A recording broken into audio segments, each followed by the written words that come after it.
And we're live. Hi, everyone. Number one Marmaduke fan here, fresh off having a senior moment. I thought if I clicked start broadcast twice, it would still let me do the broadcast. It turns out we had a 1 second live stream where we were for everything. So we're back. This is the real link. And my guest today is George Alexopoulos, creator of Problematic. Say hi to everybody. What's up, everybody? So you are 60% of the way to having your book funded on Indiegogo and a few days left. So I've included the link to the description. Any updates you want to share on Problematic? Let's see. Did we make it to 60? I have to take a look. Yeah. I think it was 59. 59. Yeah. Yeah. It's actually 2 days left. It was 3 days, but I guess as of an hour ago, it went to 2. Okay. So we're hitting that point where they say, like at the very end, you got to just push like crazy, and maybe people who have been waiting. That's when they're. You never know what's going to happen. But the good news is, even if we don't hit 100%, everyone's going to get a copy. Nice. All right. Hey, cool. That's the nice thing about Indiegogo is how flexible it is. Maybe have you worked with Kickstarter at all? No. Well, actually, okay. I've worked on games where they tried to do a Kickstarter, but I wasn't involved with the project or posting the links and everything. Huh. I've seen a resurgence of people doing comics on Kickstarter because originally, like, people were interested in Indiegogo as an alternative to Kickstarter that was maybe like a little bit more flexible. But I don't know. I'm going to have to research the pros and cons of both for future reference. I remember hearing Ethan and those guys saying that there was something up with Kickstarter, like it wasn't friendly to certain people. Yeah, there might be like a panel of people who like decide if you are, woke enough to make money for them on Kickstarter, and so people like Ethan Van Sciver and Diversity in Comics, they get frowned upon. But maybe like smaller channels, they might like pass the notice of the censors. Okay. So. This is kind of interesting because you want to talk about Lord of the Rings in comparison to the Star Wars trilogy. I love both film trilogies, and you might have what might be considered maybe a spicy opinion. So tell us a little bit about what got you thinking about these two trilogies and what your thoughts are. Well, it was a couple of nights ago. I was chilling on the couch. I was doodling, drawing, and I was watching the special features for Lord of the Rings. As you do, every now and then. And I was just admiring how hard everyone was working. And it was occurring to me like I don't know. I was watching the special features, listening to the special parts about where they're talking about Tolkien and his inspirations and how rich a story in the world is and everything. And I was thinking about it. And I've seen both trilogies several times. And it just dawned on me that I'm like, you know what? Lord of the Rings, it's almost not even a fair fight because Lord of the Rings is more recent, but it's better. Everything I would grade them on and compare them. I think Lord of the Rings beats Star Wars in virtually any measurement. I don't know. I haven't thought it through all the way, but. So for it being newer, like, early CGI, right, was a thing for the Lord of the Rings trilogy, and they were smarter about implementing it in Lord of the Rings than I think in The Hobbit, where like 90% of the stuff in The Hobbit was CGI, but in Lord of the Rings they'd have like real stuff that you would focus on, and then sort of CGI stuff in the background where you wouldn't pay too much attention to it. But so you're saying beyond just visually, you think like narratively and maybe structurally they're better movies? Yeah, visuals, it's almost not fair to compare them, but I would say stories, characters, art, design, world. I prefer everything that I see. And we're talking about the original trilogies, not including the prequels and that stuff. I think Lord of the Rings is just richer in every way, almost every way. So the last time I discussed Lord of the Rings in comparison to Star Wars, I was talking about the phenomenon of there being like a lot of people who support the Empire in Star Wars. And I personally think the Empire has a better, the Empire does a better job of bringing peace to the galaxy than the Rebels do, even though, my young heart loves Luke, Leia, and Han Solo. And then my thought was, well, why don't we have that problem for Lord? I think you dropped out by accident there. Oh, I dropped out a bit. I got Can you you. hear me? You're back. All right. So the thought I had is, why is it that there isn't like a group of Lord of the Rings fans who think that Sauron is the superior person to cheer for, right? And my thought is, well, maybe Tolkien did a better job than George Lucas did of telling a story about good and evil, whereas George Lucas's, good and evil, he kind of like portrays the Empire as being like Nazis, but they aren't exactly a good parallel for Nazis in every way. I don't know. What are your thoughts on that? Maybe let's start with them as political allegories. That's a tough one, because I think in the original trilogy, the Empire's painted sort of black and white. There isn't a lot of room for, like, saying in Knights of the Old Republic, there were the Mandalorians, for instance. You could get an idea of, I don't know if this is fair to talk about like outside of the original trilogies, but you can get an idea of there are different factions, different styles of governance, different ways that the galaxy was arranging itself. Whereas if you just look at what the Empire's doing, they're just putting people under their thumbs, and the audience is left to assume that they are oppressive and they need to be toppled, and it's left to the imagination. A lot of the details are left off screen. And the Lord of the Rings, of course, we see very direct oppression and reasons why we get flashbacks, and this is why Sauron's bad, and this is what the ring's doing to Frodo, and it's an evil thing. And we get a better portrayal of evil as an emotional and political, but mostly just, it's clear that Sauron wants to destroy everything, whereas it's not 100% clear what the Empire's goals are. They're just bad. Yeah. I would have loved for them, like, if we use our imagination, we can put great motivations to the Empire. I wish they explored it more, actually. I like the idea of ambiguity, especially with the First Order, actually. That's a missed opportunity. Right. Everything about the episodes 7, 8, and 9 is a missed opportunity so far.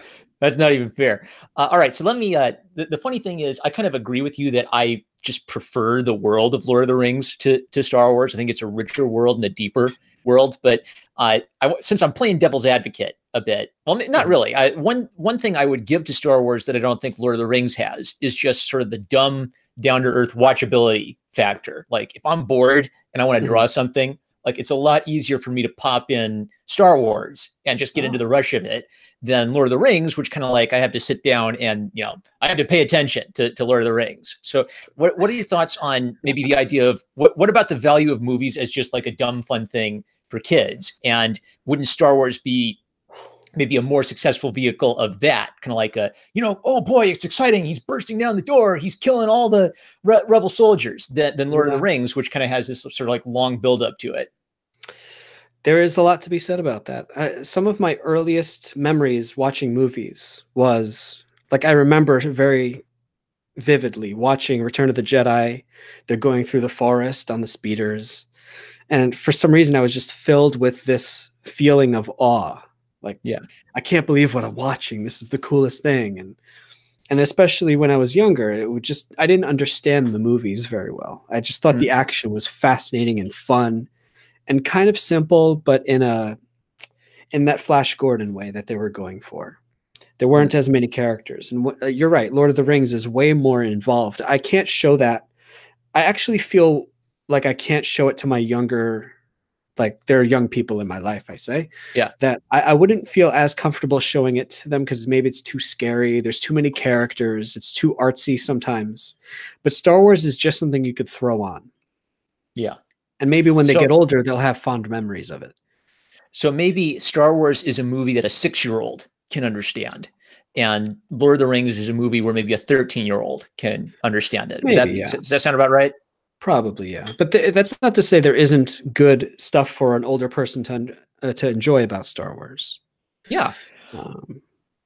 The problem is... sorry. Go ahead. A lot of the stuff that I like about Star Wars is stuff that is left intentionally vague, that adults have to sort of put their own imaginations into. Like, we think about why does the Empire exist? What are its goals? And what is the Force? And what are the Jedi all about? And spirituality and all that good stuff. It's like that mystery box that Abrams talks all about all the time.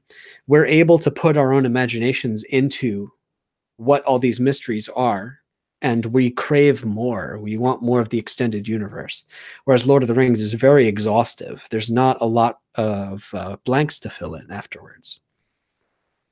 Carl's Amateur Hour has an interesting comment. He says, I personally don't find the Empire, the Republic, the New Republic, etc., as good governments. Most of the planets, like Naboo, for example, seem just fine until the Republic and the Trade Federation pulled them into a conflict. That's the prequel trilogy, and I don't know what's kind of odd about the prequel trilogy to me is maybe that had a little bit more of the sophistication you were talking about, where the Empire is evil because, Darth Vader's 6 foot tall and he's in black armor and he bursts in and starts killing people. But I feel like in the prequel trilogy, Lucas was trying to give us a little bit more like political allegory and, like stuff to chew on. And that's where a lot of people got lost, is they got bored by the politics in the prequel trilogy. It might be fair for us, since Lord of the Rings is so long, it might be fair to pull in the prequels.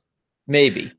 And I do agree that on paper, the political stuff is really welcome. Like, I just think the execution of the prequels was bad. I'm one of those people. Yeah. But the ideas behind them are actually really good. Like, I want to like if you just listen to the soundtrack, for example, and you listen to tracks like Anakin and Padme and all that romantic stuff and Anakin's dream, and you kind of think about his story arc, I really feel the richness of his story arc. And I'm like, wow, I really wish they made a good movie out of that. So I'm willing to accept that, all the Trade Federation stuff, the politics makes it interesting. It's not dry. It's more dry for a kid, but I kind of don't mind that. If we bring in the prequels, I think that's more of that gives Lord of the Rings a run for its money, I think. Because then it becomes about how it becomes about like the collapse of a civilization. Like the Republic, the Republic was corrupt. The Republic was the Jedi Order was kind of corrupt, and this set them up for their collapse. And it's almost like Anakin gets caught up in that almost tragically. But then things like sand is coarse and rough, that kind of distracts us from the beauty of it. Yeah, it's the problem with, like, they always say Lucas was a good concept man, but in execution, he needs people to keep him in check. Yeah. Like, there was Gary Kurtz on the original trilogy who was really keeping a tight leash on him, I think. Lots of edits, lots of second drafts, fourth drafts, fifth drafts.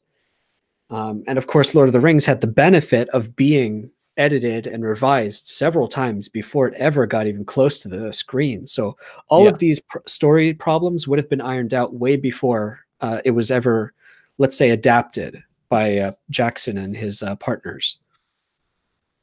But what are your thoughts on Jackson as an adapter of Lord of the Rings? Because what I like about those films is they are kind of like, they're my vehicle to re-experience the world of Tolkien without having to like invest like 3 months of my life to rereading the books again. Yeah. So it's kind of like my way to enjoy that story again in a simple, fun Hollywood fashion. But he did have to like play fast and loose with some things, like how he dealt with Saruman. So how do you like Jackson's treatment of the themes of the books in general? Yeah. I think it was better because Lord of the Rings was better because he had so much material to choose from. He and his partners, I think, what were their names? I used to know their names off the top of my hand. But he had 2 writing partners. One of them was his wife. And they would just sit there all day talking about and revising the script, even during shooting days.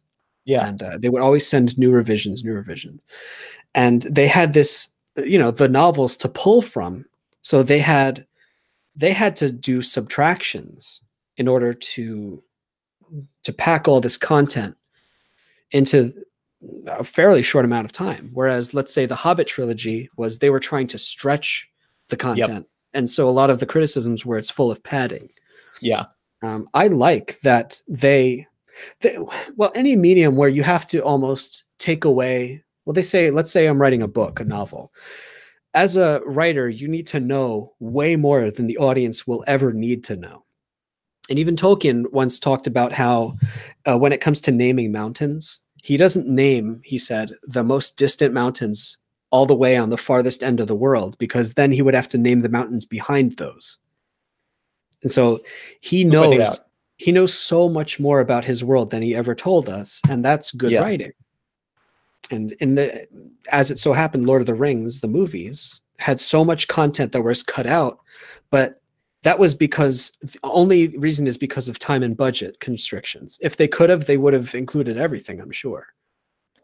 So, something that's interesting is maybe like one writer's greatest strength is also their greatest fault. Like Tolkien's greatest strength is that he's this really thorough world builder, and Yeah. potentially his fault is that he's this really thorough world builder who forgets to write because he's so busy developing an elven language, right? Yeah. So what are your thoughts on this? So maybe if one of the weaknesses of Star Wars is that it's kind of juvenile, it's a fantasy for children, but it in that it also has like this kind of vague stuff that you can think about. That also means there's more opportunity to play in the Star Wars universe. Like, what are you going to do a comic book story set in Middle Earth, right? Like, Yeah. how are you going to approach Tolkien's world? But you can kind of approach the Star Wars world and start crafting narratives in that universe. You're right. You are right about that. There were way more good offshoots, and I wish they had done more, actually. They didn't have to focus on, what do they call it? The Battle of Yavin 4? Like, Yeah. where Skywalker blew up the first Death Star. That time period was exhausted, I think, in terms Yeah. of stories. But then they went to the Old Republic. They could go to all kinds of different time periods, all kinds of every corner of the galaxy. I liked Darth Bane quite a lot. I thought it was weird, but I liked that. So you're right. I'm going to definitely grant that. Actually, there's way more time periods that can be explored in Star Wars that would interest me. Like, where does the Force come from, and what if there were good Sith and bad Jedi? I think that's a great idea. Whereas there's too many. There aren't enough breadcrumbs, I guess, in Middle Earth. I haven't read the Silmarillion, but it was never finished, so it's hard to know. There's a draft of it that's pretty finished. Okay. Like he was so crazy that he was always like coming up with like side stories and little epics within epics, and some of that's been published posthumously. So Yeah. my impression of the Silmarillion is it's almost Tolkien trying to recreate like ancient myth, where it's very difficult to read, but you're just kind of impressed by the language of it all. And it's a lot of the stuff that gets discussed kind of like by characters in Lord of the Rings, like all what is it? Tenuviel, I think it's Baratheon and Tenuviel, the two people who Aragorn and Arya, is that it? Their romance is kind of modeled after that, ancient. And he was doing some of this stuff while he was in the trenches of World War I. I think he was generally like the kind of creative genius where almost on the verge of insane to have come up with all this stuff. I guess that's a lot of writers just do. Well, back in the day, especially when there weren't as many distractions as there were today, in order to occupy your mind, one of the things you could do is write stories.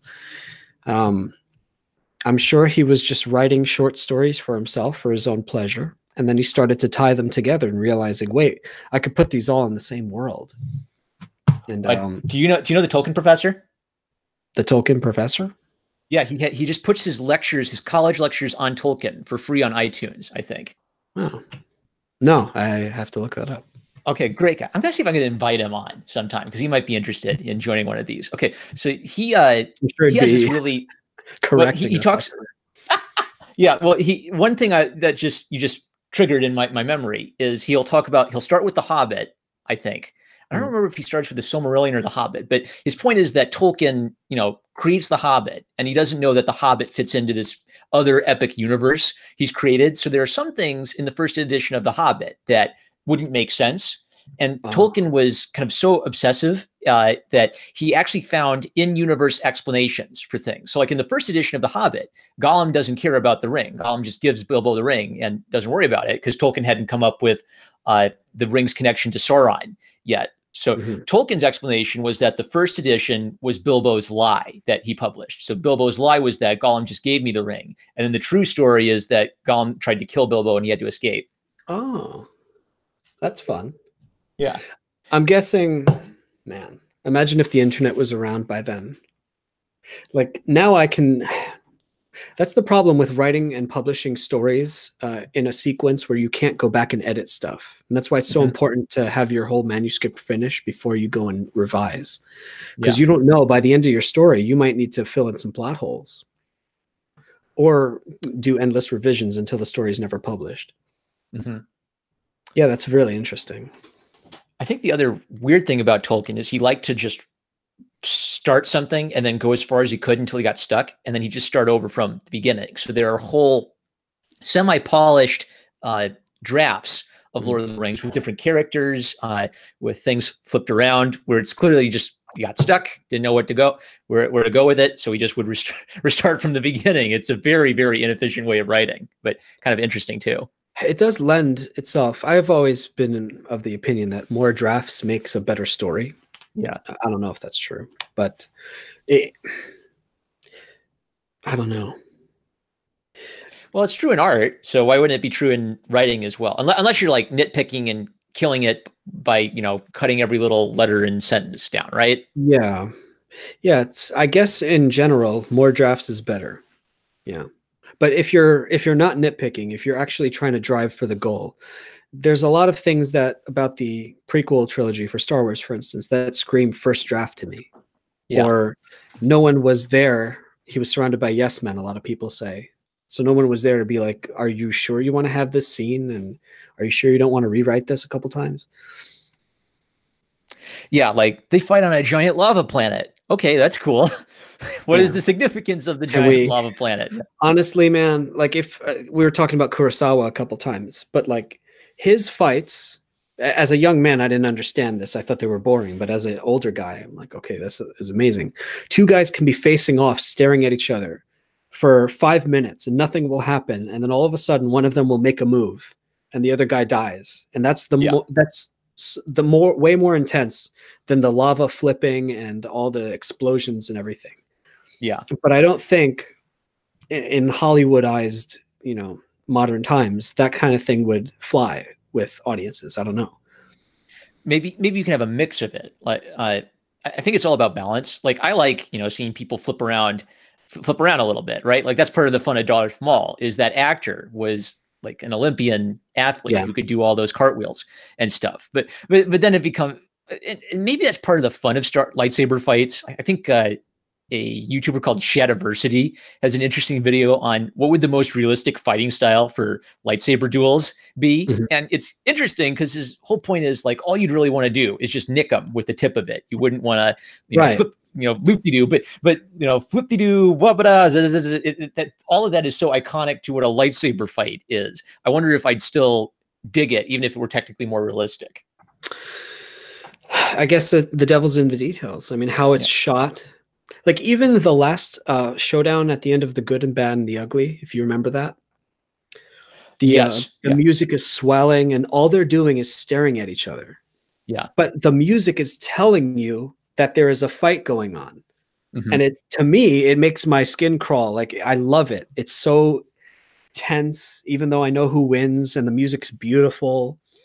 I mean, that's not the only kind of fight I like. For instance, there's my favorite action movie. One of my favorites is called Hard Boiled. It's a Hong Kong gun fu movie with Chow Yun-fat. And that is just pure explosions and freaking out and nonstop ammo. There's no reloading. So there's room for both of those. There's definitely room. I don't know. There has to be nuance to the fights. I like the spectacular acrobatics, but I also like really ugly. Like I'll argue in Unbreakable, that fight where he's just trying to choke out the guy and he's getting slammed against the wall. That's very exciting to me. Yeah. As opposed to like this well choreographed fight in, let's say, the Avengers, where I always use the example of Hawkeye shooting an alien when he's not looking at it. I thought that was the stupidest thing I've ever seen. Yeah. I keep going back to that. But like, I don't necessarily need the well choreographed, they're attacking minions who have 1 HP. I don't know. It's a contextual thing. I like spectacle and I like beautiful climactic showdowns as well. So to bring it back to the original trilogy versus Lord of the Rings. Yeah. Lord of the Rings seems to have kind of like that brave part vibe, you know, other like glorious warfare. Mhm. I don't know. It seems kind of like makes you wince, and you kind of like you need to look away because you know war is brutal. Mhm. Would you do you think there's a fantasy element to the action sequences of? Well, there are some, like when they charge down the bridge, you know, knocking goblins around. So, do you think that Lord of the Rings finds that balance better, or do you think it leans towards one side or the other? Realism versus cartoony. Yeah. Oh man, I'll have to think of every every single fight. Uh, I don't know. There's more of a sense of danger, I guess. They seem to be in the dirt more. They're struggling. They're getting hurt. There's more like anyone could get killed at any time. It feels like that's one of the things that people like about Game of Thrones, for example. It's like Mm-hmm. nobody's safe really. In Star Wars, the fights are kind of this again. This isn't a fair comparison, I guess, but the fights are just kind of there. The shooting, especially, just kind of blasting and hiding, and I'm gonna take turns shooting. You know, the colors and the sound effects add Yeah. a lot to the iconic nature of Star Wars fights, right? And it's a bit more of a World War II vibe, whereas Lord of the Rings is a bit more of a medieval warfare vibe. That's So true. I kind of look. I think they're different enough. I have a hard time comparing them on that. Oh, I forgot to ask. So, since you're defending the thesis that the Lord of the Rings trilogy is the better movie trilogy, the theatrical ones or the extended cuts? Extended. Okay. Yeah. But again, I'm not being fair. Theatrical cuts, you know, the extended cut is almost like a TV season. Yeah. It's because I stop it in the middle. I don't marathon them. I take breaks. So that's why we can include the prequels, I guess. That would be more fair. Yeah. But even then, that's not fair either. Theatrically, darned if you do, darned if you don't. I know. I mean, we are speaking as fans of both, definitely. Yeah. It's just when I was watching the Lord of the Rings stuff, I'm like, wow, this is.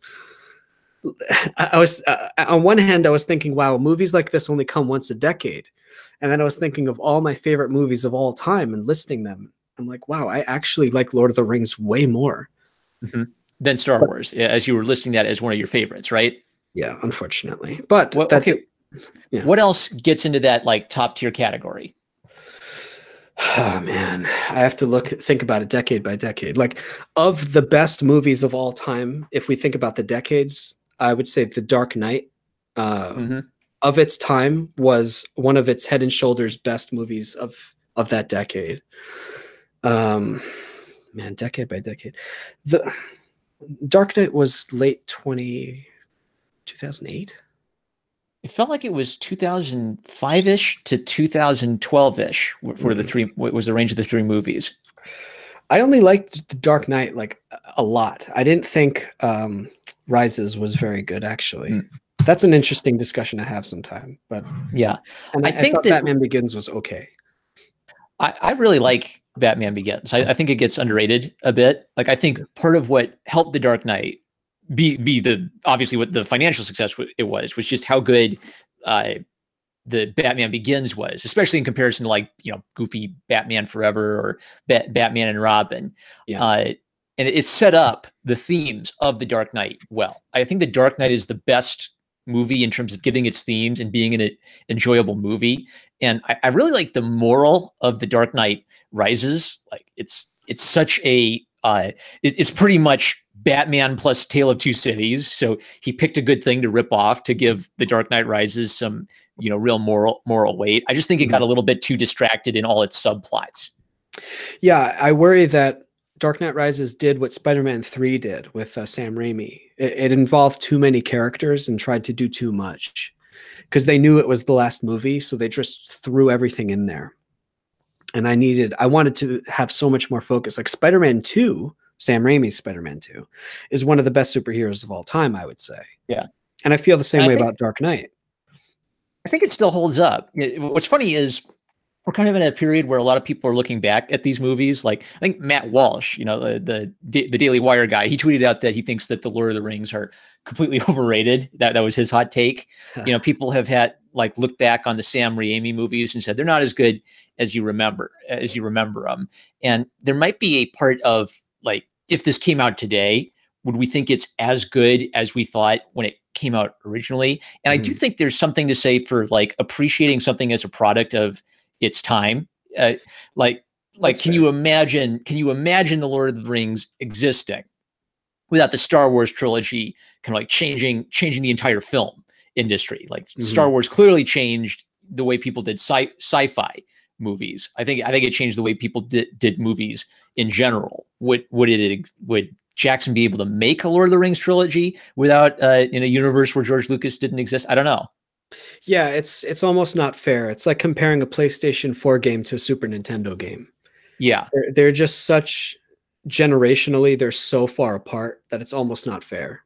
But so do you then have to focus on like artistic principles? Like you could say that editing a movie well, that's something that's been consistent across generations. You could say that screenwriting, I mean, good themes versus bad themes. Go ahead.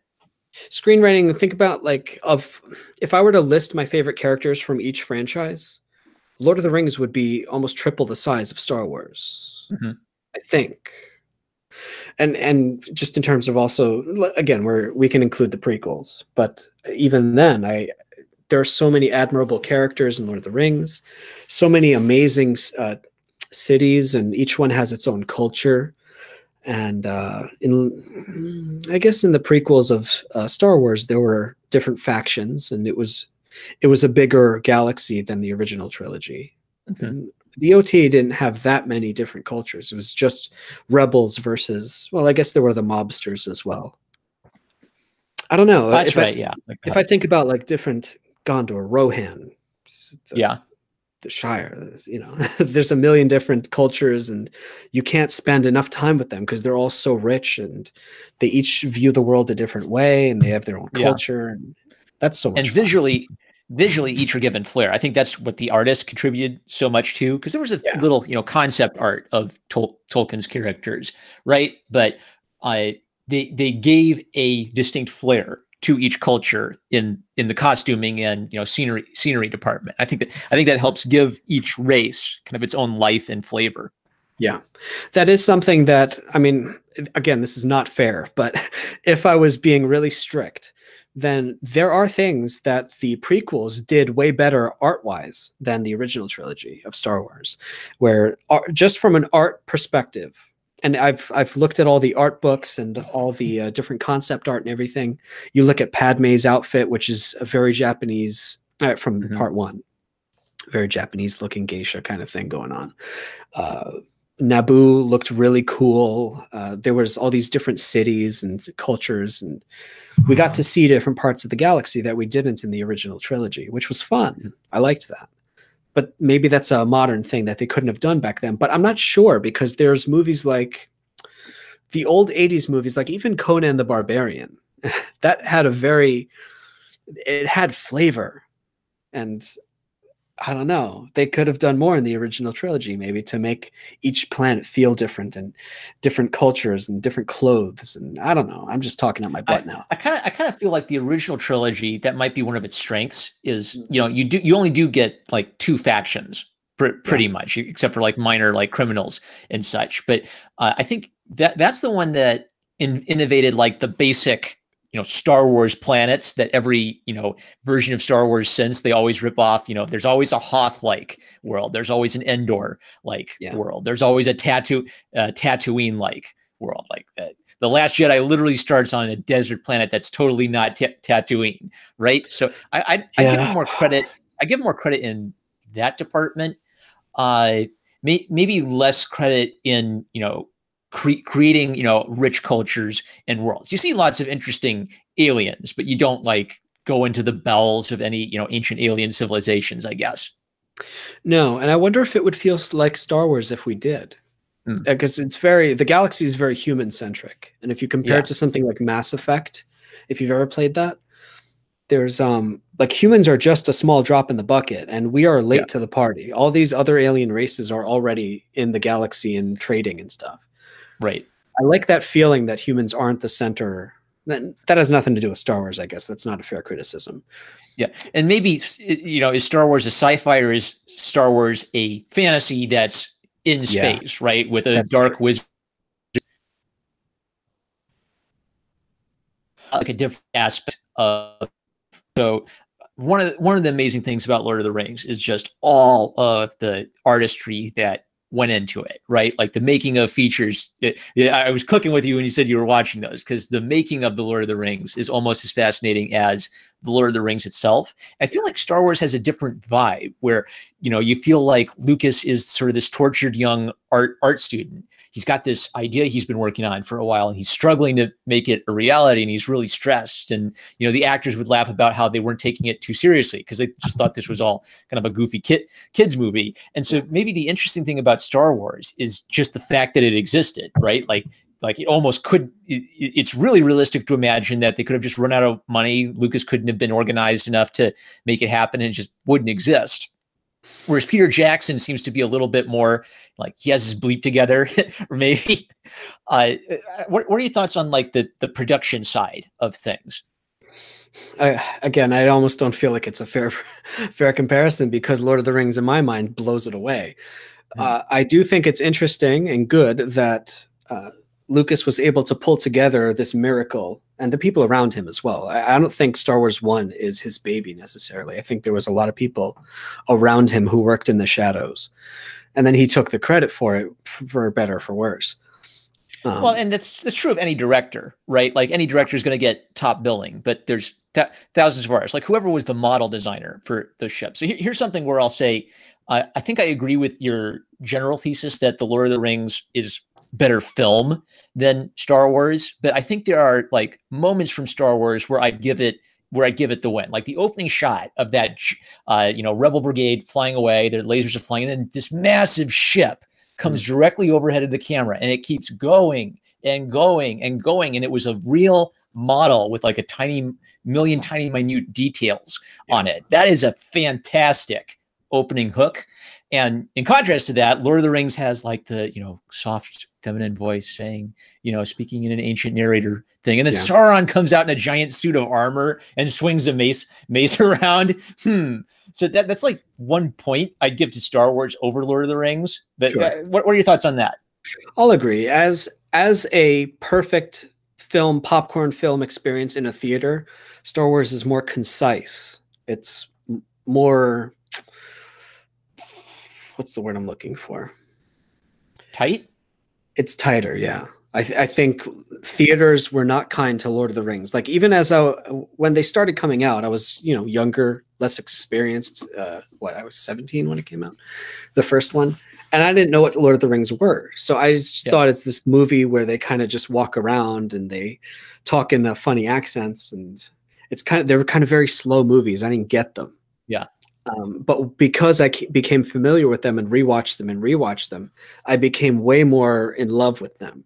So I would say, as pure film experiences in a theater, Star Wars should win, I think. When did you eventually read the books, or did you eventually read the books? I did. Early 20s, mid 20s. I listened to the audiobooks. Yeah. Yeah. I read The Hobbit. Now it's kind of like I won't say a tradition exactly, but every now and then I go back and read a couple of chapters here and there. Yeah. That's interesting, because if your spicy take is, you know, the Lord of the Rings are better than Star Wars movies, maybe my spicy take is I like The Hobbit a million times more than I like Lord of the Rings, because I think what I like about it is he wrote it for his children, right?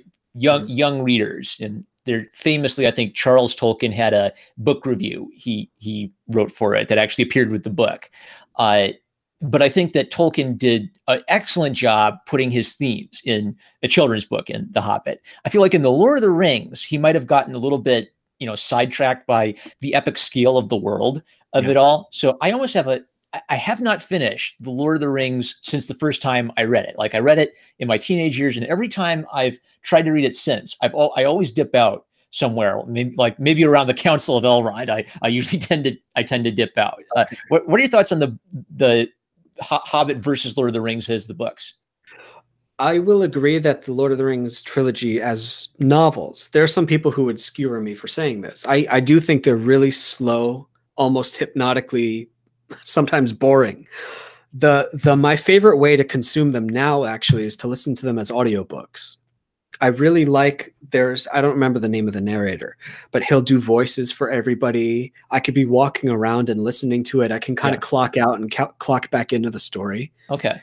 I way prefer the audiobook. Now, I don't know if some people consider that viable, but I don't have a lot of time to read anymore. But if I consume it that way, I don't think it's as boring. But as a novel where I'm going to sit and try to read at my couch, I will fall asleep reading Lord of the Rings for sure. Well, it is kind of, I mean, that is the way the blind have to read, right? So maybe the only real difference is, the pace at which you experience it, right? Like it's easier to set down a book and think about it. I guess you can pause the audiobook and think about it for a bit, but it's mostly a similar way of experiencing a story, just maybe like a different part of your brain is processing the information, I guess. I don't know. I guess it's a modern thing. And I say this as someone who wants to be a writer too. It's almost painful to sit down. Like there's so many other things I can be doing while I'm consuming the story, if only it was verbal or auditory. Like I like driving and listening to things. I like going outside and shoveling the snow while listening to books. But reading a novel properly it's almost like I wonder if it's not going to be so much of a thing anymore. I don't know. Let me ask you this. Carl and the Metal have kind of like brought up an interesting point that Conan's world, the Hyborian Age, they think that would be kind of an interesting comparison to Lord of the Rings. They came from a similar period in history, but they kind of represent maybe like if Lord of the Rings is English, Conan the Barbarian is more of an American take on fantasy. Would you mind if I like invited them on Twitter to join the discussion? The Metal and Carl, if you're interested. Yeah, I'm not as much of an authority on those. Okay. So you've seen Conan the Barbarian, but maybe not like an expert in all the extra stuff surrounding it? No, I know some of it, but it's the first movie especially is what I like. Okay.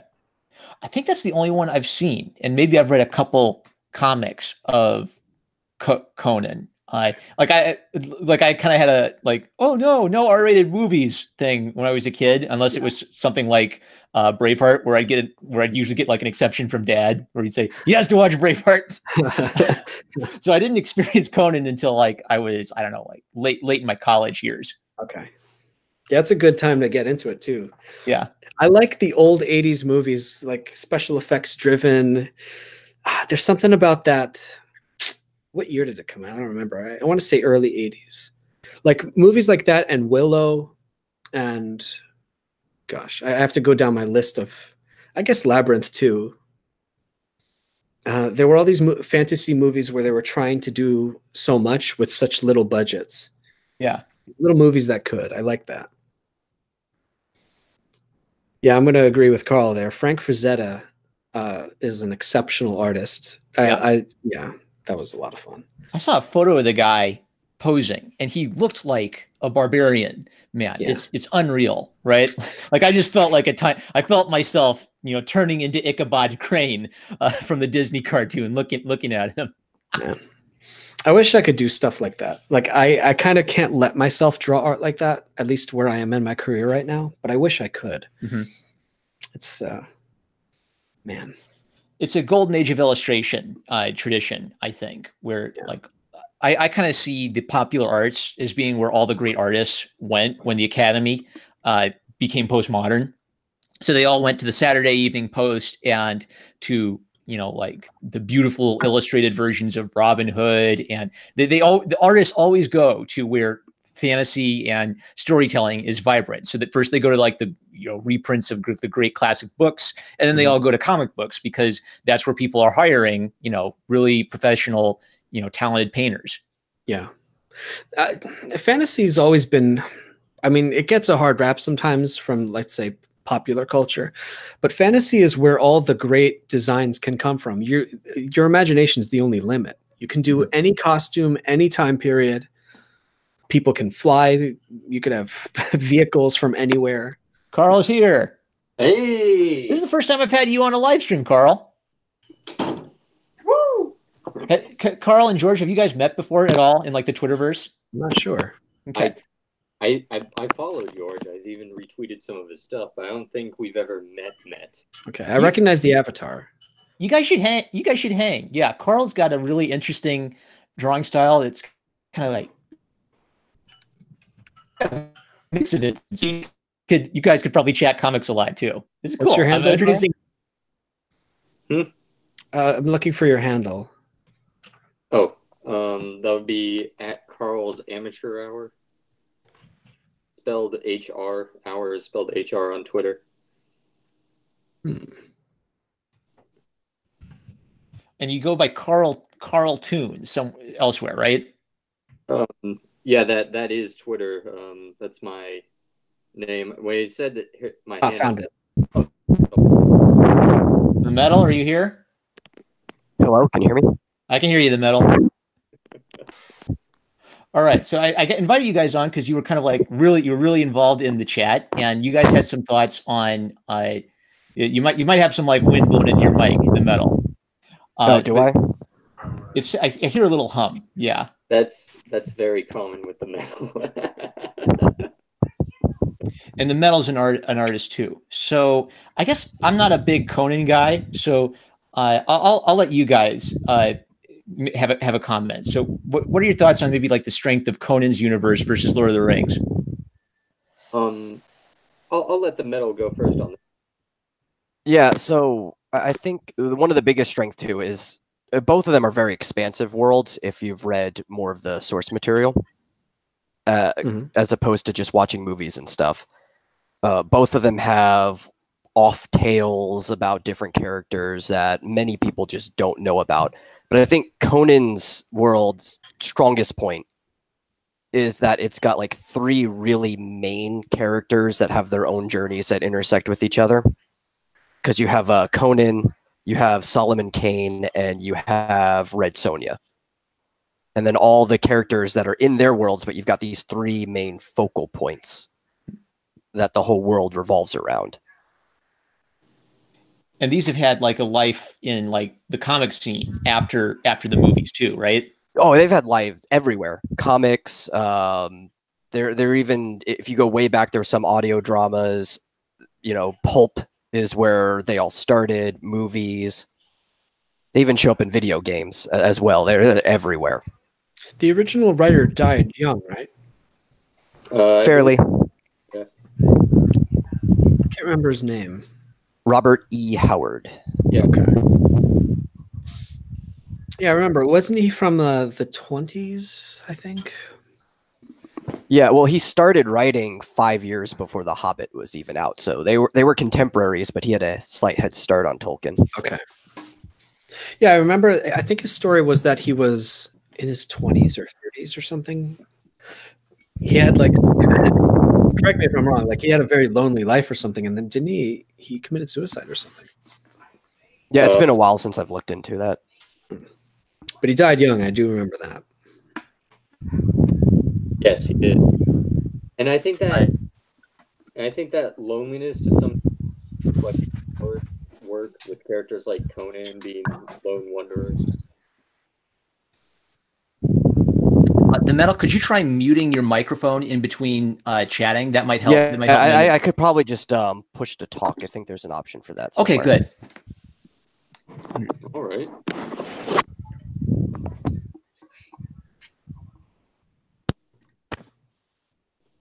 Got it? All right. Hey, I think it sounds better now. Nice. Carl, were you in the middle of a sentence?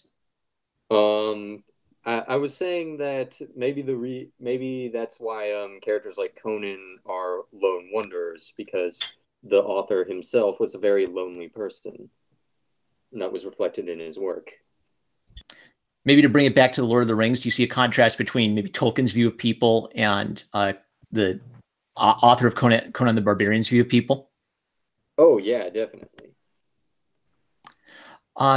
So George kind of like introduced this topic by, contrasting Lord of the Rings with Star Wars favorably. And I kind of agree with his point mostly. I've played devil's advocate for Star Wars a little bit, but I do think that Lord of the Rings, the film trilogy, is a better trilogy. Do either of you have thoughts on George's thesis? I would have to say, and this is just purely my own opinion, I consider them both on par, and I love them to death for very different reasons. Mhm. See, I'm very conflicted on that one. And I think it's because I'm so invested in the source material of Lord of the Rings that I judge the Lord of the Rings trilogy really, really harshly. Mhm. While Star Wars, I don't have any prior source material to cut it against. So it just kind of naturally stands higher to me. It's really interesting how your perspective on the books can affect your interpretation of the movies, or how your appreciation of the movies for Star Wars, since the movies came first. That kind of like affects how you look at all of the extended universe stuff that came afterwards. Oh yeah, like people tell me I'm crazy, but I can't stand the Clone Wars. And everybody says like, "Oh, it's such an amazing show, and it fixes all the problems." Like, but I like the prequels, and it kind of shits on the prequels. So, I actually prefer the early 2000s Clone Wars cartoon, to be honest. Right, Genndy Tartakovsky. Okay, have all of you seen the Genndy Tartakovsky Clone Wars cartoon? I have not. Yeah. George, you haven't? No, I haven't. Oh, okay. Boy, it'd be fun to talk about that kind of in connection to Kurosawa, I think, because I think that Genndy really appreciates like pacing and timing in his animation. So I find boy, if we brought the Genndy cartoons into the discussion, I almost wonder if that would be like a argument for pushing Star Wars back over the top on Lord of the Rings again. I have so much respect for Genndy. Too bad that isn't canon. I don't care. Tolkien just wanted Ewoks to jump all over his characters. I don't care what George Lucas thinks is canon. Well, Ewoks are hobbits if you think about it. Oh yeah. I'd watch a whole trilogy about an Ewok throwing an AT-AT walker into the Death Star core. That's what the Ewok movies were, weren't they? Yeah, they're passable for films. That's about it. The Ewok movies were more like fairy tales than they were like Star Wars movies. Yeah. Did you guys ever see what were they? They were on VHS and they were called The Pirate of the Prince and something Ewoks. But they were like pretty okay, like Disney quality animated film shorts. I think they were made as like pitches for a TV series, and they just got packaged as movies. Does that ring a bell for either of you guys? Any of you? Yeah, I used to own them. Yeah, I don't remember that. It sounds like the Gummy Bears with Ewoks. That was So all three of you are artists who are doing webcomics. I kind of like to give each of you a chance to maybe talk about how either Lord of the Rings or Star Wars or both has informed you as a creative. Let's start with you, George, since you were our first guest. Oh, geez. I'm not ready for that question. Let me think. How it's informed me. When I'm starting a new project, I always watch the making of for Lord of the Rings, like all the way through. And nothing can get me more in the mood to draw than just that. I don't even know how many hours long it is. It's crazy long. But like feeling the passion of all those creators. And then, of course, seeing the movies themselves, they just get you amped to want to do something worthy of that level of excellence. Man, how do I even answer that question? I don't know. Maybe I'll listen to the other guys and see if they have better answers than me. Carl, do you have any thoughts? Well, as far as Lord of the Rings is concerned, I think that has informed the way I structure and build worlds. But the thing about that is that I barely include like the outsides of those worlds in the particular stories if they don't really matter to the details of the plot. In that sense, the way I make my stories and pace them actually is very reminiscent of Star Wars. I'm very much about simple adventure stories. The Metal, you have any thoughts? Yeah, actually, very similarly, because my webcomic is definitely more Star Wars than Lord of the Rings in that case, because it is more of just like the simple adventures first, right? And I was writing a book that would have been more Lord of the Rings a long time ago. Both of them, though, the thing that I focus on would come from both, and it's more of the interaction of the characters with each other than anything else. Not even necessarily the development of the characters, but how that the characters' goals and focuses, or even their personalities, kind of just conflict with each other's, and that's just really the thing that I bring from those stuff. Especially like in New Hope, where everyone has their own goal and everyone's being kind of selfish. I appreciate that. I don't want all the characters, even all the good guys, I don't want them to all agree about everything. Maybe they have a shared goal, but they all have a different way that they want to accomplish it. I would say that's good writing. I like the idea of factions. I like the idea of, we talked about earlier how some people might even want to join the Empire or see why there can be good parts of the Empire or why it's necessary. Like I did a video a couple of weeks ago or last week about how to fix Star Wars. And I was thinking for the new trilogy, what a missed opportunity for Hux. Why not have him grow up as an orphan in a flashback? And he's like on some lawless planet. And there's like thugs and outlaws all over the place. And he desperately wants some order to show up. And then the Empire comes and cleans up his hometown. And now he's like pledged his life to spreading the message of law and order to the rest of the galaxy. And that's when the Empire gets destroyed. So he pledges his life to the Empire as a positive in his own life. He wants the Empire to spread because he saw it as a good thing. I like the idea of moral ambiguity. And instead, he becomes sort of like a joke to make fun of Nazis, right? A like screaming red-faced Nazi. Yeah.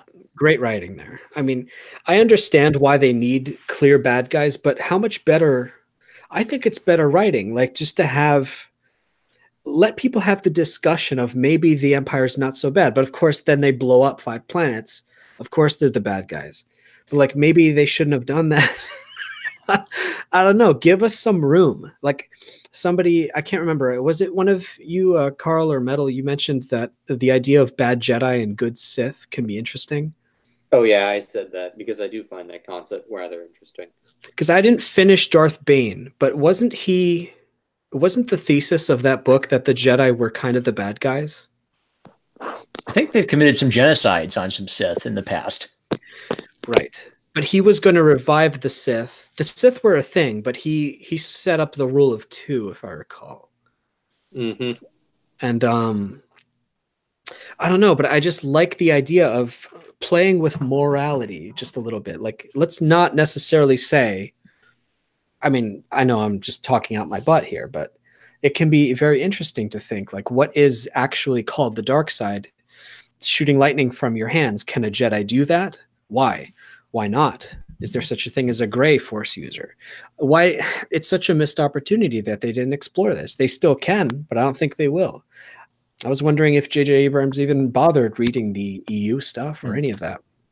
Well, in some of the extended universe novels, they actually do kind of cover that. In fact, I think later on, Luke actually does gain the ability to shoot lightning out of his hand himself. Uh-huh. And there were grays in the extended, which I thought was pretty cool. They were very lightly touched on. They could have dove a lot more into that. Qui-Gon Jinn was supposed to be a gray Jedi. Yeah. So there's all this interesting stuff that people added to Lucas's universe that is just kind of like loosely based on things, clues left in the movies, right? What a missed opportunity. All they needed was someone like a fan, but also someone who could understand all these nuances in the story. Like, these are things that have been touched upon that really, really need their own films, let's say. Just one movie about why the Jedi Order and how the Jedi Order can go bad and has gone bad, and why it's good to disobey them sometimes. How interesting. I think when you mentioned earlier, like, I think about this a lot, like the difference between like black and white morality and gray morality in storytelling. And I don't like moral relativism in stories, because it just feels like it's just a deconstruction. It's just saying, oh, there's no difference between heroes and villains. They're all bad. They're all brutal. But I do like sophistication. And I think maybe the distinction, I think, is do you appreciate your villain as a person? Does the villain actually want something? Does what the villain wants make sense? Like, it doesn't make they're psychopaths who want to kill everybody, but that's not the explanation for most evil people. Most evil people think that they have some noble virtue they're striving for, and then they just justify evil in the name of promoting that moral virtue, right? Yeah. Can you say that about your villain? And you can't say that about Hux, but you could say that about Saruman. Saruman just being practical. He thinks there's no way to beat Sauron. He's literally like a sort of a demigod on Earth. The best hope we have is to submit to him and accept his dominion. And then his plan is, by submitting to Saruman, I will kind of gain a a position of power for myself, which makes sense if you're a coward like Saruman. It's tragic. Yeah, we need more opportunities for, like, say Kylo Ren, for example. There's clearly a light side, dark side tug of war inside him and all that good stuff, but we need to see it expressed. Why he's behaving like a bad guy. He doesn't want to necessarily be a bad guy. He's attracted to power. Why is he attracted to power? He needs, all the characters, all of them need more fleshing out about their motivations. Why are they behaving the way that they are? Not just, oh, I'm bad guy because I was trained by a bad guy. Give me some flashbacks. Give me some story, please. Lord of the Rings, at least, they talk about every faction, every group within every faction has history and history and history. People have met each other in the past, and everyone has secret identities, and there's so much more that you meet somebody, but then there's years of backstory. How did they end up to where they were when we met them? And then finally in Star Wars, we learn about Han Solo's backstory, and everyone's rolling their eyes. Feminist robots. We met Aragorn, meanwhile, and he's got the richest backstory ever. And they kind of fulfill the same role, the roguish, handsome man, with a past. I don't know, but there's one more comparison. Maybe I'm out of line. I don't know. No, I think I click with what you're saying. At least it's getting down to the idea that storytelling is it's literally. It sounds like so dumb. But if storytelling is about story, right? That's kind of like a dumb, simple idea. But the idea is that you come to it with an intention to create something that's meaningful to people. You come at it with this passion. You don't come at it with, okay, how can we make a by the numbers movie that'll make us, $100 million at the box office. I think that both installments of the new Star Wars trilogy suffered from that for different reasons. Like the Force Awakens was too safe. It was kind of fun, but it was too safe. And the Last Jedi was dangerous and played with ideas, but it forgot what made the original special. It burned a lot of bridges, especially. Like when you're writing a story, when you're in Act 2, you want to have the most things that can possibly happen next, so that everyone's dying to find out what happens next. But they killed Snoke, they killed Luke. Everyone's story is kind of winding down, so it's kind of clear where everyone's going to end up. Yeah. There's no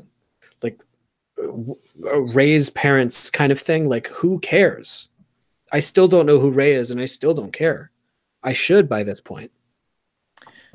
What do you guys think is the future film-wise for these kind of movies? Because Jackson has, finally finished resurrecting the corpse of the Hobbit and torturing it. So, if only we could skip that second film altogether. Oh boy, let's take a children's book that's 200 pages and turn it into 9 hours. How about that? So I've wondered if are they gonna bring back the Chronicles of Narnia again? They're trying to do more Harry Potter films, but they're not quite capturing the same magic. Are we just going to keep doing superhero films for another 10 years? It's sort of at a weird period of, I don't know what's next, because I feel like superheroes are reaching a point where it's going to start winding down. Fantasy had a little kick for a while, thanks to Harry Potter and Lord of the Rings. But I'm not sure where Hollywood's going to go next with this. Like, what's their next bring back the spaghetti Western? Yeah, please. Well, you have to look at where's the richest source material, because a lot of the best pieces of, let's say the best trilogies, a lot of them had very rich source material to pull from. We need to look at like I use Game of Thrones as well, but I don't think it's as classic as Lord of the Rings. But it has an extremely rich story, and as soon as the series outpaced the books, I think it just flatlined. Yeah. I don't know, because the nature of screenwriting and the way Hollywood does their scripts, they just want products. When they buy scripts and there's so many people touching these scripts and modifying them, I think it's almost impossible for a great trilogy to appear. Like, even look at The Matrix, for example. That's one of those high watermark films at the very end of the 90s, where I would argue part 2 and 3 were very disappointing. The first one was incredible, but then they made 2 and 3 in sort of a rush, I think, and then the script didn't have enough time to sit in the oven. Though it could have the advantage of go ahead, Carl. The really weird thing about the Matrix movies, like an outsider, they seem to get like progressively more Dragon Ball Z-ish as they go along, and I'm not sure how to feel about that. Yeah, the first one was very grounded in reality, it felt like.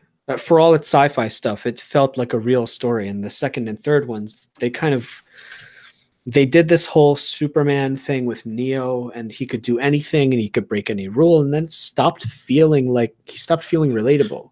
They did a lot of philosophy stuff that kind of lost me. A lot of telling, not showing, and that's one of the rules you don't break in creative writing. So it was like a teenage boy wrote it almost? Yeah, and that's where I say, like, it had first draft syndrome, in my opinion, where they needed more drafts. They needed more people to look at the script and tear it to pieces. Keep all your favorite parts. That's what I love doing. Like, when I write my scripts for anything, graphic novels, let's say, I write a really long draft, and then I wait like a year, and then I reread it fresh. I take all my favorite parts. I get rid of all the parts that I think suck, and then I rewrite it from the start all over again. And I do that as many times as I need to until I stop changing things. And that's when I know the story's done. And I think Matrix 2 and 3 were on such a tight schedule, they didn't have time to step away from the project and just let it sit. So maybe that gets at something interesting, which is that Hollywood can like pick a screenplay to death, but it also can edit a screenplay and refine a screenplay. What do you guys think about, I don't know, comics as the medium for kind of raw, individuals, or, maybe like a writer artist combo to create stuff, and then Hollywood benefits from people in comics creating all that stuff? I think it's actually a preferred format, because even when you're going into the boardroom for a screenplay or whatever, a lot of it's storyboarding, which is almost in the same process of having a comic. And because comics can go on for so long, and then you can go back and just pick and choose the best parts of the comic and even use it sort of as a storyboard for your screenplay. You can just go back and do whatever you want with it. Yeah, look at what happened to Watchmen. It was almost they used the comic as a direct screenplay and a storyboard. Except they made the ending not as stupid. Yep. Yeah. Well, nonetheless, like the movie itself, like, for better or for worse, it gave rise to this whole dark DC film series because they copied it so closely. What's the name of the director? I forget. Zack Snyder. Yeah, Zack Snyder ified. All the DC movies became Snyderified. Yeah. Because of Watchmen and because they followed the graphic novel so closely. But that's another downside to all these comics. They say the comics industry is it's not doing good at all. But like, where's Hollywood going to get all the source material if not for writers and artists being able to just sit in a basement for months planning their stories, or Tolkien writing his story for decades? Like, you can tell that Lord of the Rings has been in the oven for 10 years at least. And the Matrix 2 and 3 were just pooped out in a rush because they needed the movies to be made ASAP. Would it be fair to say maybe we're at kind of like a point of artistic cultural decline generally, where, individuals still can create passionate stories, but maybe we're at a point where the industry isn't quite as vibrant a place for like new creative minds to enter it. I mean, we've been making movies for what, like over 100 years now. So you'd think that eventually you'd start showing signs of wear and running out of ideas. I would say we're actually at a time where it's the demand is outpacing the ability to create masterpieces. Because for a really long time, most people didn't read. In fact, more people read books now than they ever have in history, just by the sheer number of having more people and more literate people and Kindles and ebooks and stuff making it easier to read. Yeah. And, you know, we're at peak TV. There's just so much of everything, but you only have so much raw talent going around. And people who can actually refine that into good stuff, and everything has to be done on a quota by a deadline, and we're just outpacing ourselves. Yeah, I think we've oversaturated the market at this point as far as comics, movies, and television are concerned. And a lot of the projects are driven by business people who don't understand. I hate to sound like condescending, but they don't understand the creative writing process, I don't think. They don't understand what a good character is, what a good scene is. They just want to make a product that they can sell and then move on to the next product. Sorry. Jeff Smith actually had a very interesting story about that, where he was writing a version of Bone for a college newspaper strip, and the editor wanted the bone creatures to speak in thought balloons. And Jeff sort of looked puzzled at him, and he's like, why? And then the editor just said, well, Snoopy and Garfield talk in thought balloons. Yeah, I remember reading that, yeah. And Jeff Smith's like, what the hell? This guy doesn't even know anything about like writing characters or anything. See, they follow trends. They see what other people are doing, and they're like, oh, we need to copy that, as opposed to, now it can go both ways. The creator is always trying to do something new, and that can also be dangerous and go bad in its own way. But a business person wants to take the safe bet. And if you lean the pendulum in either direction too far, if you do too many creative, bizarre art projects, no one's going to want to see movies anymore because the movies will be too weird. Yeah. And on the other end, Hollywoodize things, and it gets too stagnant. No new ideas are coming in. There is I don't know where I read this, but in one of Jeff Smith's, chats about Bone, he mentioned getting optioned or like having inquiries about a Hollywood movie, but they wanted the characters voiced by children, and they wanted like a hip hop soundtrack for Bone, which is kind of an interesting illustration, because Bone is it's a Lord of the Rings scale fantasy project, right? Where it's adding kind of like the classic Walt Kelly cartoon character into a epic fantasy setting, right? So how come we haven't had, in an age where Hollywood is, eager to get anything, how come we haven't had the, Bone movie trilogy yet? Well, thankfully, because I think Jeff Smith didn't want to do it unless they were willing to do it right. That's a very difficult siren's call to ignore. If you guys are familiar with Calvin and Hobbes, he had a lot of pressure from his syndicate to like turn his stuff into merchandise and all that stuff. And he ended up leaving Calvin and Hobbes because he couldn't stand it anymore. He wanted his comic to be the art piece, and he didn't want to create any merchandise whatsoever. And the business people just wore him down until he's like, you know what, I can't work on this anymore. I'm quitting.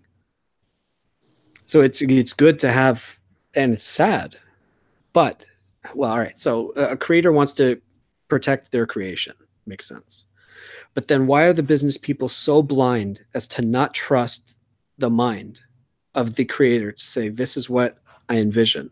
Now, I'm a bit of a capitalist, so I wouldn't mind like making buku bucks of like T-shirts and backpacks and lunchboxes of a character I create. But maybe what the lesson I learned from Bill Watterson is that can't be the goal going into it. You can't go into storytelling saying, I am going to make popular characters that will, be on every kid's T-shirt in the country. You have to go into it with a passion to create its characters. And that's what Garfield was, right? And everyone knew Garfield had no soul. he started out. It's the early Garfield is really strong. I think it just kind of like I think he just ran out of gag ideas for the concept. But I don't know who did it. Some YouTuber did a whole thesis video where the whole point of Garfield is that John is the main character, and Garfield's thoughts kind of underscore what a sad, lonely little life John has. And then when Garfield became the star, then it became more about like Garfield's misadventures and less Garfield being kind of like a normal cat who is the only animal in lonely cartoonist John Arbuckle's house. That's funny because I have Get Fuzzy comics here, and it seems they took that road without turning it into a Garfield strip. I didn't read a lot of both of them, but I see Get Fuzzy here, and I'm thinking like, okay, there were some strips where they stayed on the path that you just outlined as like it was good Garfield. Yeah. Do you guys have any? Maybe that's an interesting segue. Is like the newspaper strip tradition, because it's really different than the comic book tradition. But I've gained a lot of appreciation for old newspaper strips, and there was a chunk of time where that was kind of the popular, storytelling vehicle of the day for a lot of people. Like comic strips would sell newspapers, and the newspaper editors were kind of embarrassed about that, but they knew that people would get their newspaper to find out what was happening with Popeye or what is it, the Sidney Smith's Mary Gold character. Do you guys have any like newspaper comics that have been especially influential to you over the course of your years drawing? Well, I think a huge obvious one, and this is not going to be a surprise to anyone by any capacity, would be the old E.C. Seeger Popeye strips, as well as Schultz's Peanuts, I'd say. Mm-hmm. I love both of those to death, and personally, I know that this might ruffle some feathers. I think that the newspaper comic strip format is actually in some ways superior to the comic book format. What makes you say that? For one, you have a greater degree of artistic freedom, surprisingly enough. Like, for some weird reason, when you look at old Batman comic strips made in the newspaper to the old Batman comic book, not only is the art a lot cleaner and more detailed and crisper because they had a lot more time to work on a single, small, isolated set of events, it also got away with a lot more than the Batman comics did, because at that time the Comics Code Authority was in full effect, but that didn't affect newspapers at all. So we still had Batman punching criminals in the face quite viciously. We still had like criminals dying horribly because of poison gas and stuff. It was very interesting to see that in an era that was like around near the same time as Adam West Batman started. I've seen a similar thing in like the Spider-Man newspaper strip. Like as Spider-Man's gone through all of these evolutions, the newspaper strip version of Spider-Man is still very much the John Romita version of the character. Very romantic, still with Mary Jane. I think they do have kind of a tendency at newspaper strips to maybe like isolate a character in a very brief window of time, maybe because they're so short. They kind of have to. You have to have a really clear idea of who the character is at the start of the comic strip, because you only have like one panel to catch people up to speed. Yeah, exactly. George, is there any like newspaper comic strip figures who have kind of like prompted your creativity? You mentioned Calvin and Hobbes, of course. It's similar to that. Oh yeah, Charlie Brown was a massive one as well. I only read what was in my local newspaper, so I probably missed out on a lot of good ones. So I liked Baby Blues. Gosh, what else? I mean, I don't know about influence or anything like that, but Peanuts was the big one, of course. Calvin Hobbes, later, after the collections came out, I really appreciated it way more. I kind of thought Calvin was a jerk when I was a little kid. But Charles Schultz, I would say, is the biggest one.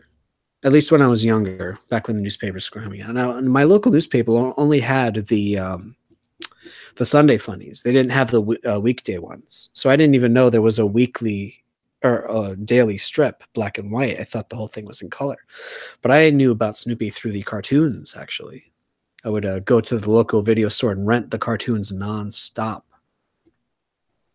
That and Disney animation, games, that sort of thing. But they're like, I still have very vivid memories of watching these Snoopy cartoons, and like, I don't know if anyone has ever, what is it, Snoopy Come Home? Have you guys ever heard of that? Yeah.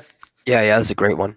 Come home, Snoopy, come home, come home. Like, no exaggeration, like that movie scarred me for life. Huh. Like, I will weep as a grown man. That movie will make me weep if I hear the wrong song at the wrong time. Huh. Like, without warning. It's such a sad movie, but it was so seminal to like me growing up. Like, and there are other Snoopy movies, but like those were such deep influences that I'm still seeing it pop up in my daily life. Like the way that Charles Schultz would write, I mean, he wrote all of the scripts for all of the little specials, and some of them are better than others, but they all have his signature on them, let's say. Themes of loneliness, of just his silly jokes too, but he was a very depressed man. And if you read his biographies and stuff, it's astounding how much he put of himself into that strip, kind of smuggled in by accident. But I don't know, when you read the biographies as well, and then go back to read the strips, it's like, wow, he was like, his favorite film was Citizen Kane, for example. So he felt incredibly rich, incredibly powerful, and incredibly lonely at the same time.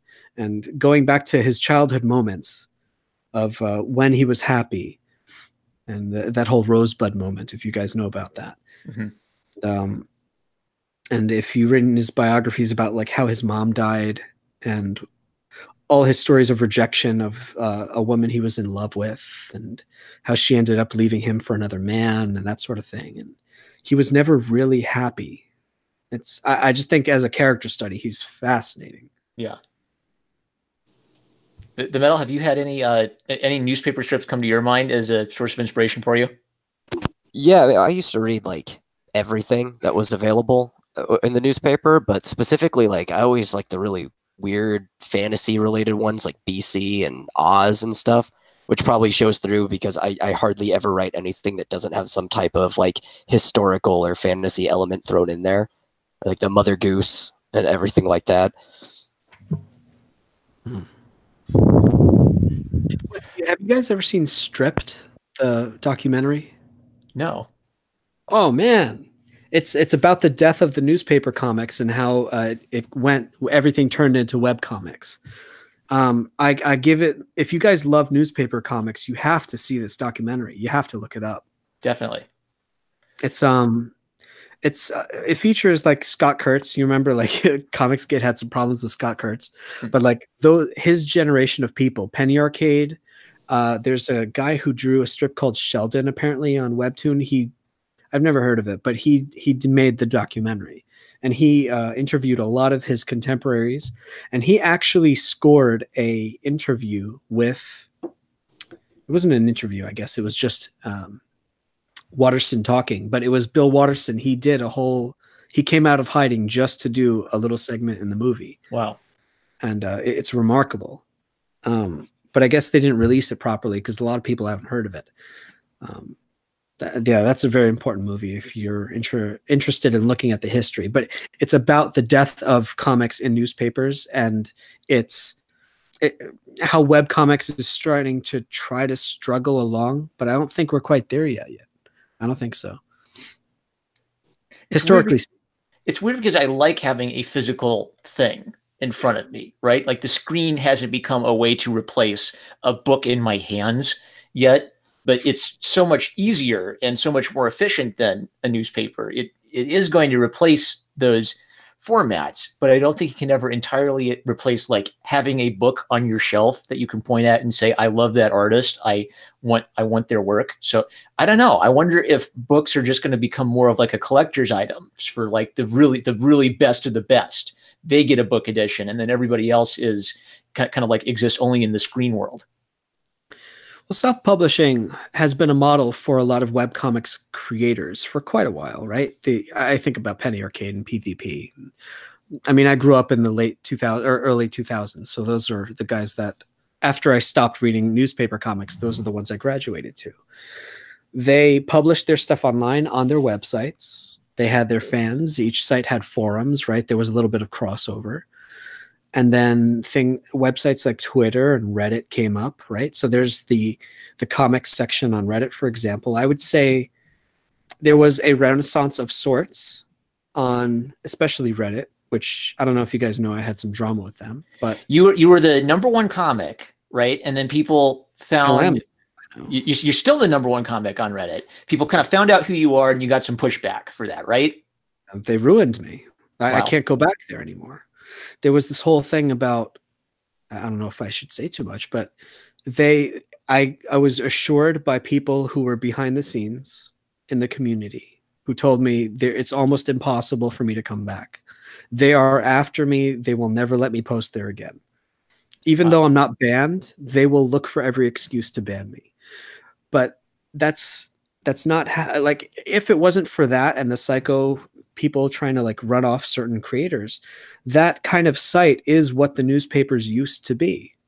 There's a million different articles you can read on Reddit, for example. It's such a great website in theory, but the community can get so nasty to certain people, certain creators.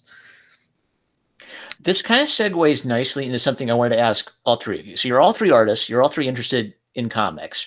We're all kind of like at this weird phase where I think we feel like maybe like traditional comics, if they're not dying, they're at least sick. So I'm kind of wondering, what kind of future do you guys see for us? Because obviously the internet offers us all these opportunities, but we have this problem of, I think the internet puts a megaphone on everything. Like a little political disagreement becomes the end all of the world. And then this turns like there's nothing wrong with problematic. There is nothing problematic about Problematic, George's comic strip. But because he even like mentions political things in the context of humor, this is enough to just not just get people's feathers ruffled, but start like little internet wars. So what kind of future do you guys see for comic artists on the internet?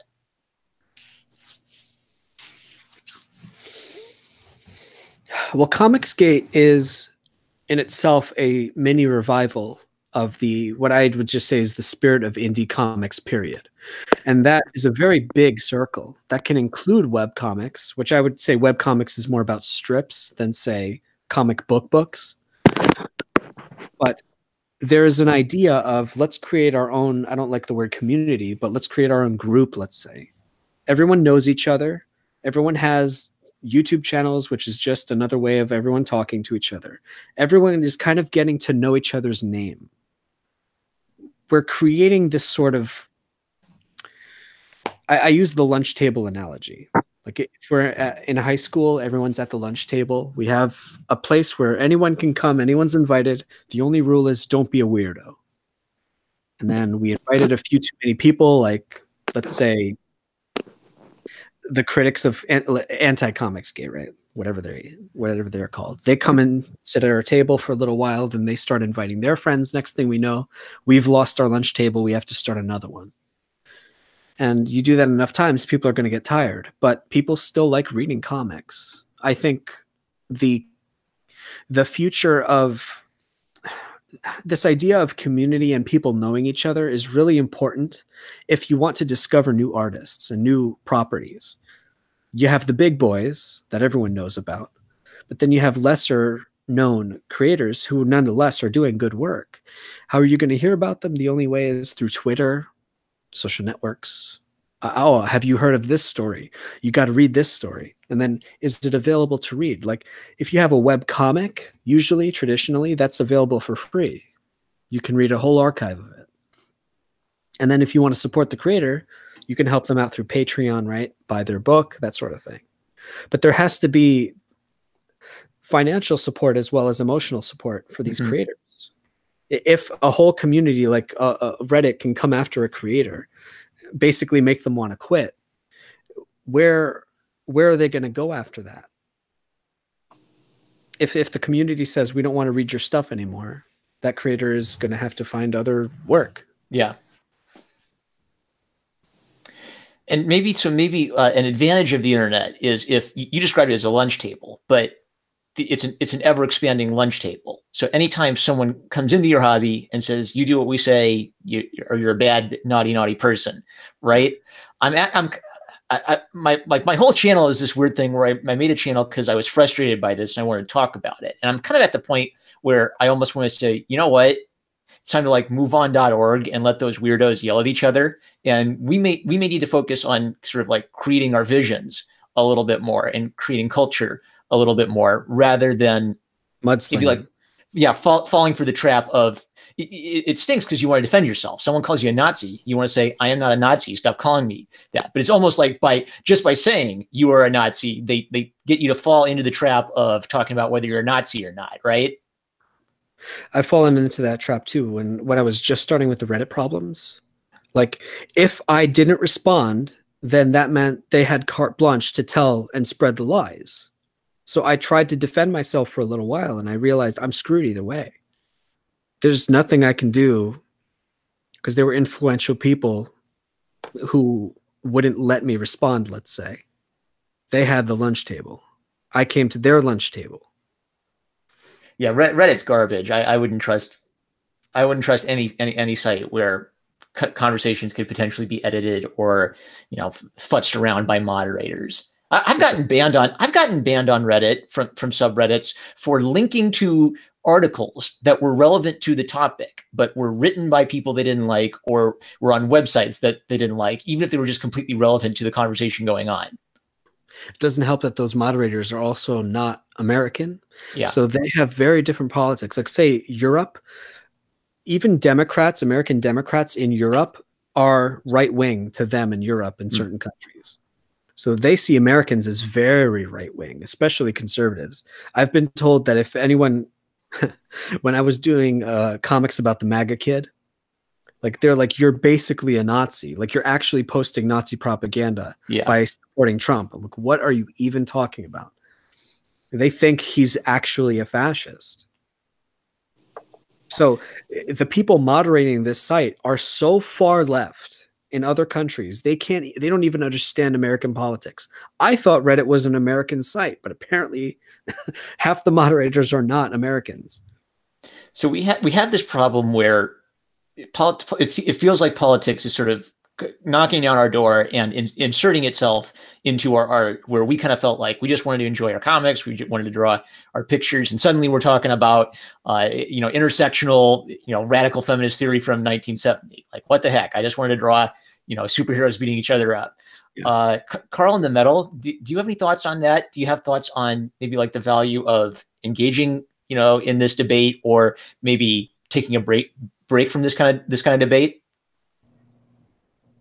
I feel like you have to choose your battles, really, and you really have to think like, is this engagement going to draw more eyes on me in a positive way, or is it just going to be a waste of my time when I could be doing something better? Carl, you have any thoughts? I'd say that as far as getting involved in a controversy or a debate, balance is key. Balance is everything. You want to make sure that maybe you do want to get your 2 cents in there, but you also have to make sure that you also get across, if you're an artist, hey, this is my art. Check out this thing that I'm working on. I promise it has nothing to do with whatever thing I've been talking about over here about feminists or whatever. It's just a comic book strip or a web comic. Read it. I think it's important to always remember that if you're an artist on social media, your primary thing is sharing art, then that's what you should be doing at least 51% of the time. Good thoughts. We've been going for about an hour and a half, so I just want to remind everyone that let's support Problematic as much as we can, because it's the Metal or Carl, have you had an opportunity to read Problematic yet? I've read a few of the strips. They're okay. Really... yeah, my minimal exposure has been positive. So excellent. Yeah. Well, I binge read a lot of it, and I think that George has a real talent, and I'm really excited to see what's in the future for all y'all. I'd like to give all three of you a chance to kind of like pitch the projects you're working on and give us any kind of like thoughts you'd like to leave us with. Let's start with George, since you were my first guest. Sure. Right now, Problematic is finishing up. There's actually only 2 days left. It's going to be finished on Monday. So you can find all of it basically through my Twitter or my site, studionj.com. And you can, you can read the whole series for free. You can decide if you want to buy it or not, no problem. And I post a lot of my art on my Twitter, which is gprime85. And I'm actually going to be launching another Indiegogo at the very tail end of this one, which is going to be my ink illustrations, which has been pretty popular, I guess. So I'm collecting those into a volume and selling those with just ink drawings. People seem to like them, so I'll be hand printing this one, and that should be a nice little side thing. Nice. Carl, you next.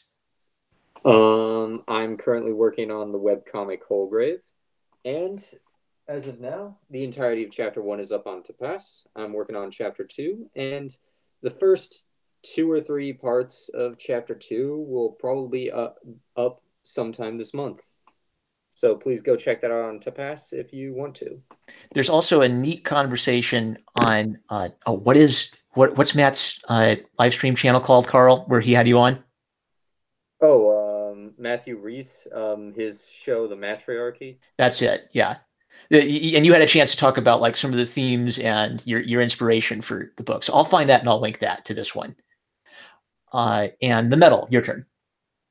I'm currently working on a series that's probably going to take me a long time to finish, called X Dynamis Chaos. I know the name can be confusing, but it's cool and it has a lot to do with the story, so that'll be revealed at a later point. I just finished what was effectively Volume 1, which is on the site right now, xdynamischaos.com. Find it through my Twitter, and I'm working on technically the 5th chapter, but it's chapter 5 because there's a side story that happens every 3 chapters. Excellent. Well, I want to thank all three of you for coming on. I'm really interested in all three of you guys' work. Feel free to hit me up on Twitter or email anytime, and maybe we could do some more like nerdy topics. All right. So with that, thanks for everyone who joined us. Be sure to, I will update the description since we had some new guests with links to their stuff. And I support independent creators. I can't stress that enough. It's your chance. It's your vote to say, I want more of this to exist. And it can't exist without the capitalist side of art isn't all there is to art. Like, I think there is a private individual aspect to creating art, but the capitalist aspect of it is how you tell an artist you want this thing to exist. So I can't stress enough. Even if you can't like afford to support their work right now, you can still support it by checking it out, by reading it, by sharing it. There are inexpensive ways to support creators you love, and I'm happy to have had all three of you on my channel to talk about this stuff, and I'm looking forward to having more opportunities to chat with you in the future. Yeah, my pleasure. Thanks for inviting me. You're welcome. All right, everybody. Peace out.